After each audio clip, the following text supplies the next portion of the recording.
Hello and welcome to this India Today and Business Today special coming to you from the World Economic Forum in icy cold Davos in Switzerland.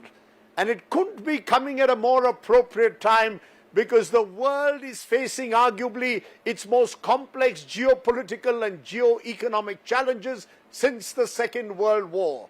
Over the next few days, my colleague Siddharth Zarabi, the group editor of Business Today, and I, Rajdeep Sardesai, will take you through all that's happening as world leaders converge here in Davos, including the man of the moment, the US President Donald Trump. We'll have thought leaders and newsmakers join us here on India Today, Business Today at this Davos brainstorm.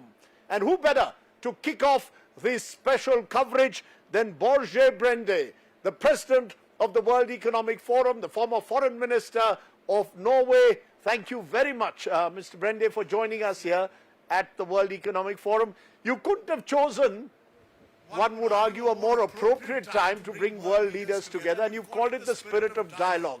But out there in the real world, we're seeing very little dialogue and more confrontation. In fact, even as we speak, a potential confrontation now politically and economically between Europe and the United States over Greenland. How are you seeing dialogue in this conflicting world? You know, dialogue is a prerequisite for making any kind of progress. And you're right. Currently, the dialogue going on is really challenged, that's for sure.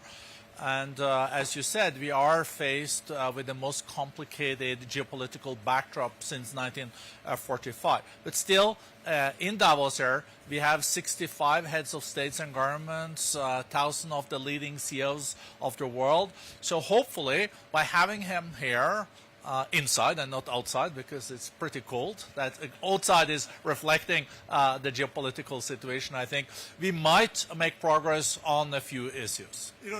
You're repeating what you've also said earlier, and what I introduced, that this is the most complex geopolitical environment since 1945. I mentioned specifically the possibility now of an escalating trade and political war between Europe and the United States over Greenland.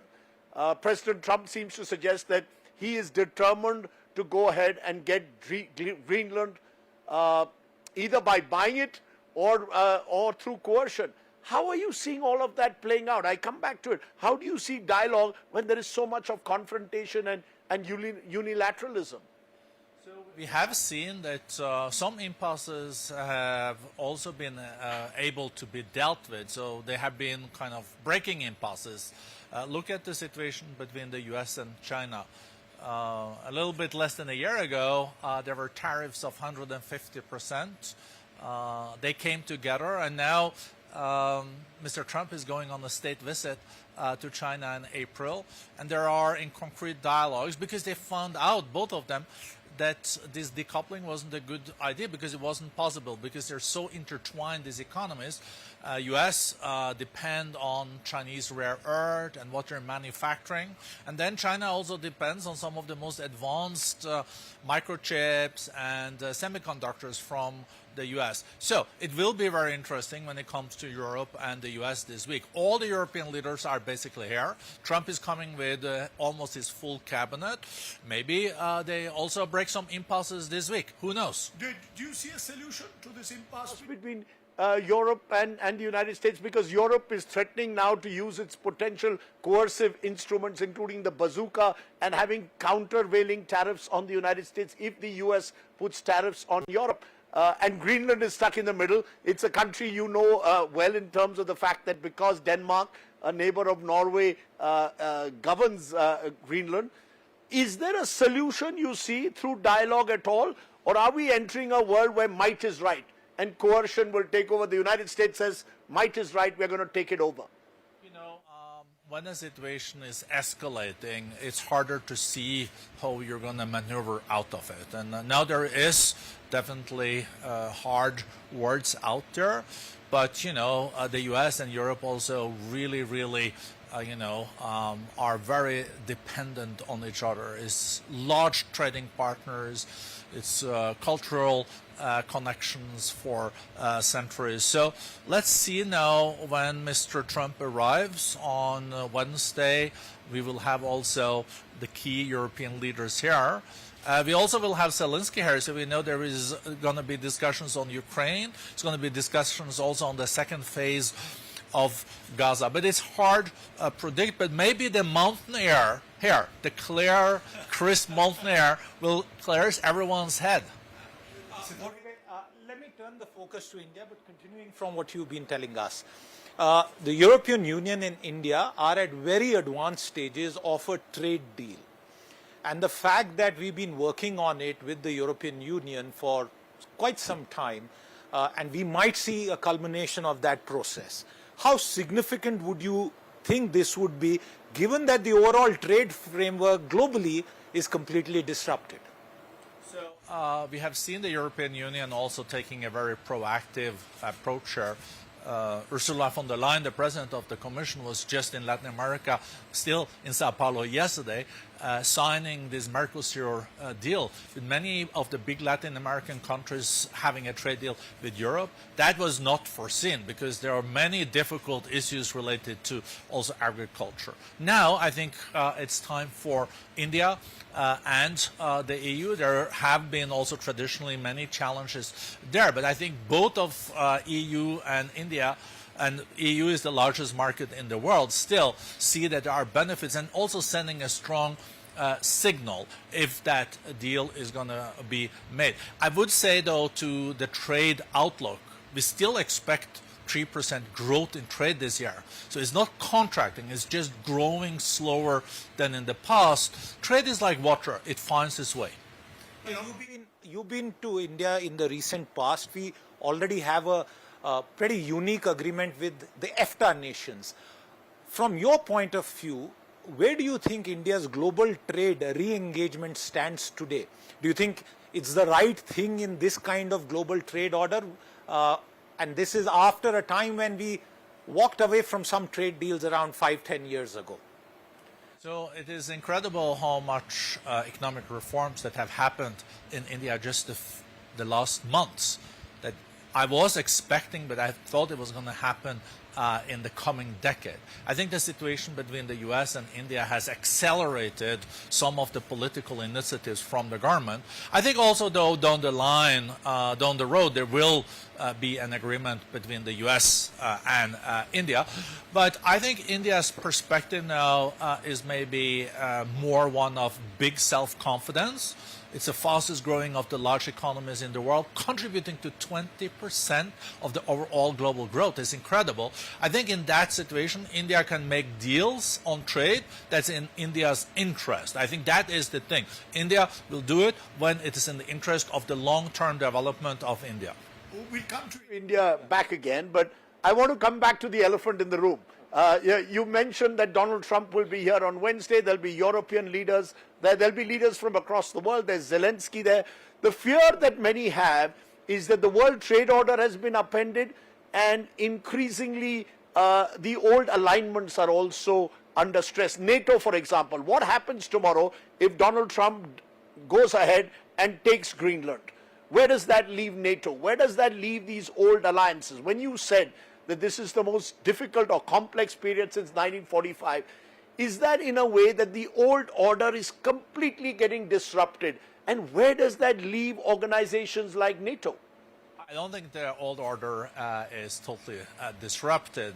We just discussed trade, for example. Still 75% of the global trade happens under the World Trade Organization, WTO's rules and regulations. But new deals are maybe not multilateral. I think on NATO and the relationship between Europe and the US, this is particularly delicate this week. I think that this alliance will continue. I think they will find a way, but it's hard to see what the path is just now. But I think we need to see like that the tension goes down, and then sometimes the negotiation tactic is also to go very far out there, and then there will be something in the middle later on. But now this is having a lot of the focus. Last week it was Venezuela, the week before it was Iran, and then it was Gaza, then it was Ukraine, and then it was also East Asia Sea. So we just have to deal with all these complexities at the same time, and hopefully we will see no real escalation into a big war, because that is not likely, but that is the most dramatic scenario that will also kill growth, because growth is back now in the global economy. More than 3% is not bad, you know. No, it is, but the words From a distance, at least from an Indian perspective, seems to be in perpetual conflict. And therefore, as I said, it seems that the world order is upended. Even as we are at the World Economic Forum, on my way, I got a flash that the Iranian foreign minister is supposed to come to address the World Economic Forum. US senators are saying, why is the Iranian foreign minister being invited to the World Economic Forum? So tensions seem to be rising. And at the same time, India has been invited to be part of a border peace on Gaza. So on Gaza, we are seeing a ray of hope. On Iran, the world seems to be in conflict. It seems a very, very complicated place and time to be in. Do you really see the potential for a dialogue? Do you see this uncertainty settling down? Or as long as Donald Trump is in the White House or at WEF, we don't know what tomorrow will bring? So I'm much more of a glass half full than half empty guy. When we met last year in Davos, we were very concerned that the geopolitical confrontations would kill global growth. And now we're back in Davos, and the global growth is higher than we expected. We also see that the new technologies, artificial intelligence, or frontier technologies, are driving growth and investments that we haven't seen in decades. So trade is growing slower. but it's going slowly. Trade is growing slower, but we do think that the frontier technologies can replace trade as a global growth engine. So who would have thought that we were sitting here in Davos a year later, we have higher trade growth, we have huge investments in the new technologies, and the overall growth perspective is not bad. So it seems like, even this catches a lot of headlines in media, that countries also find a way to adapt. I think this is also on the trade piece. They have adapted to a new reality. That's why they do bilateral trade agreements, mega trade agreements, and we will see also in global cooperation that now the Security Council in the UN is not the place where the most important negotiations are happening. They're more bilateral and different, and of course you do see interest spheres established, and this is contrary to what we predicted with multipolar world. Multipolar world would mean a lot of countries. No, it seems like there are some big movers and shakers that are in control. So how do we describe it? Not multipolar. How do we describe a world where there's global cooperation also, bilateral cooperation taking place, and conflicts also? It almost seems as if conflict and cooperation coexist at the moment across the world. Exactly. I think we are seeing like cooperation in a very competitive world. Cooperation. Cooperation in a very competitive world. Interesting. Yeah, but that would also raise the question that what happens to smaller economies? Where might is right cannot be their operating principle. Do you think smaller economies, Smaller nations are at a risk in this kind of trade order and bilateral one-on-one engagements that are evolving? Yes, I do. So, but they will also form coalition of willings. So you mentioned EFTA earlier, where there was a trade deal between EFTA and India. EFTA is like the only international organization where Switzerland and Norway are superpowers.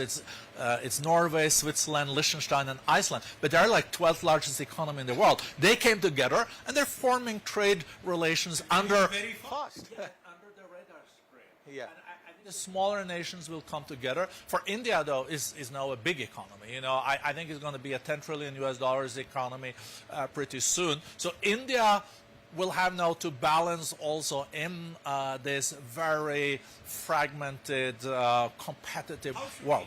How should India balance China?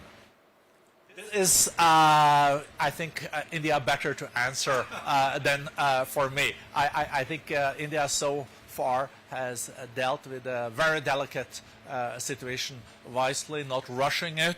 But as I said, I do think there will be an agreement between India and the US down the road, because I think also US want a good relationship with India, and US also wants checks and balances in Asia, and I probably don't find anyone else than India that has the size to represent a balance. I guess that is the thinking in DC, but then there are some short-term obstacles there that have to be mitigated. No, I'm being a diplomat again. Yeah, you're being very diplomatic, so I'm going to push you on that.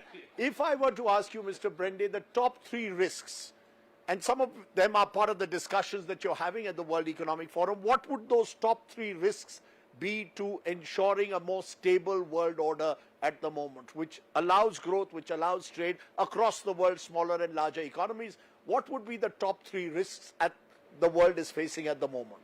If we were to say 1, 2, 3. I think I already touched on the biggest risk that is not very likely, but with huge potential impact. It's like if the Iranian situation had escalated and got out of control, it could have affected the whole Gulf region that is also extremely important for oil and gas. So war is escalating, and with the big powers on different sides, that is the biggest risk, but hopefully not happening.